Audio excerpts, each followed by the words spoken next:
back at Math 098,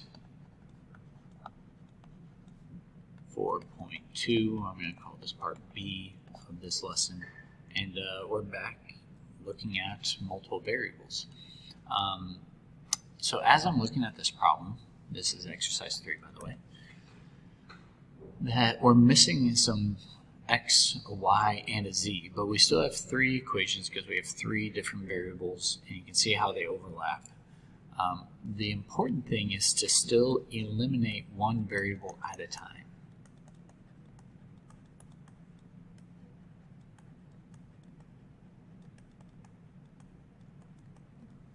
So what I'm talking about is, if you look at your x's, they don't quite match up. Same with these y's.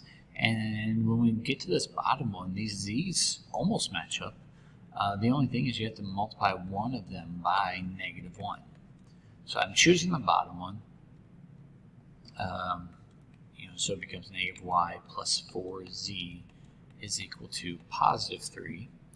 So now what I can do is I can combine, let me highlight, this equation, the middle one, with this one that I just created. And what you should notice is that the z's will eliminate each other. -4z plus 4z is 0z.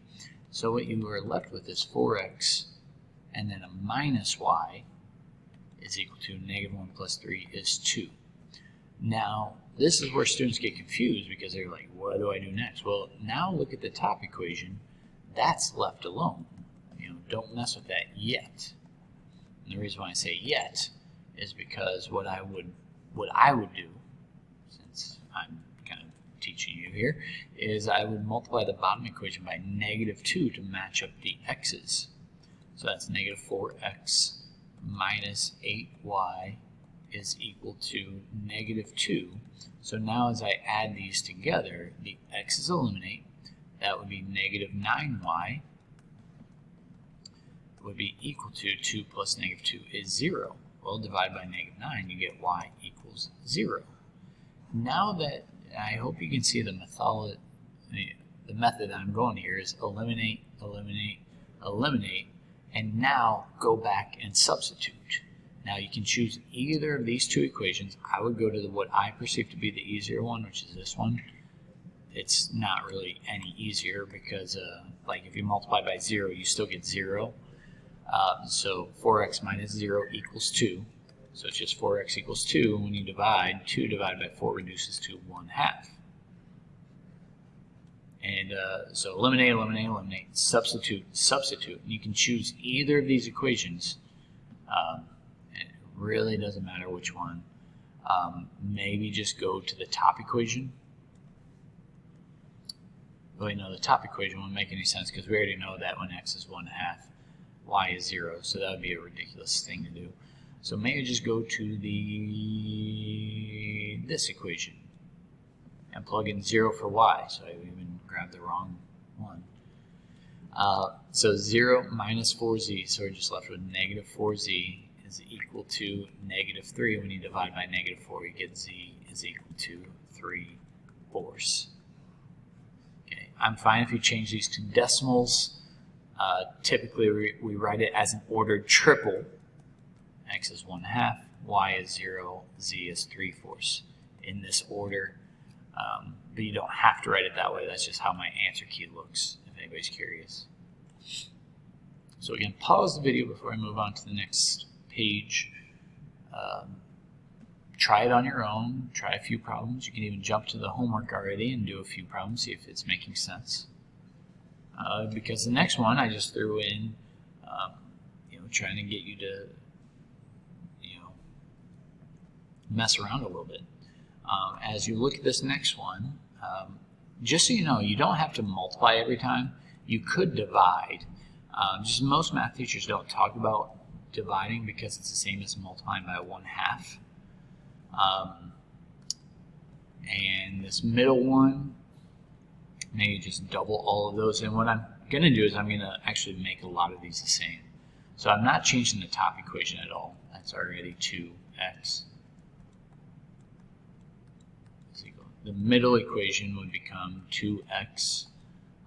2 times 1/2 is just 1, y.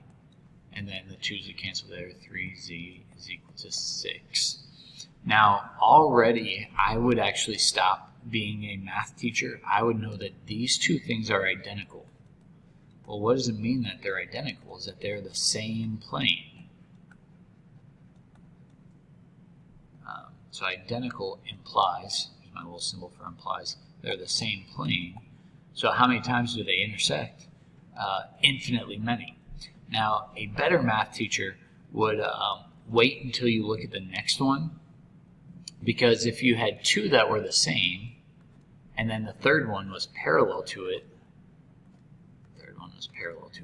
the parallel would actually trump. So if it was parallel, there would be no solution. But as I look at this problem, I think it's actually the same as well. So that would be minus y, that is plus 3z equals negative 6. Now you might be looking at that and saying, well, those are all the opposite, and you'd be correct.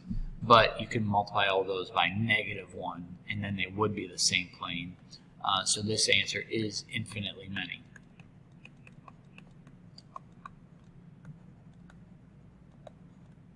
Solutions. I believe the back of the book actually writes out the equation of the plane that it is infinitely many. You don't have to do that for me, for my class. If you just write infinitely many, you will get full credit. But there's a reason why, because there's a difference, there's a big difference between an answer that's infinitely many and it's a plane versus infinitely many and the answer is a line. So there's a distinction, but it's sort of beyond the scope of this class. So I'm going to leave it at that. And I would, if anybody's interested, I'd love to have that conversation, but let's move forward. So I think there's one more problem to work through. And it's another one where you want to eliminate variables as you can. And if you want my opinion, what I would do is just multiply the middle equation by negative 1. And what you'll notice is, you probably remember from previous years that your teacher just puts a minus inside of all of those. But what you're technically doing is multiplying by negative 1. So x plus negative x cancels. 2y plus no y is 2y. 4z plus negative 2z is 2z. 16 plus 4 is 20. So now you have these two equations that don't quite match up, but we can multiply this one by negative 2. So that would be negative 2y. That would be plus 6z is equal to negative 60. So now my y's would eliminate. What's that? 2z, that would be 8z. 20 minus 60 is negative 40. Divide by 8, you get negative 5. Please double check my math. I'm just working this out in my head. I trust myself, but sometimes I do make mistakes. Now you have 3 options to go back. Actually 4 options, because you could go to this equation right here and solve for x. But I'm going to go back to here and solve for y first. So that means y, well, 3 times 5 would be 15, and a negative times a negative makes it plus 15. It's equal to 30. So subtract 15 over, y would be 15. And then one more, like I said, you could have just gone to that middle equation right away and figure out what x is.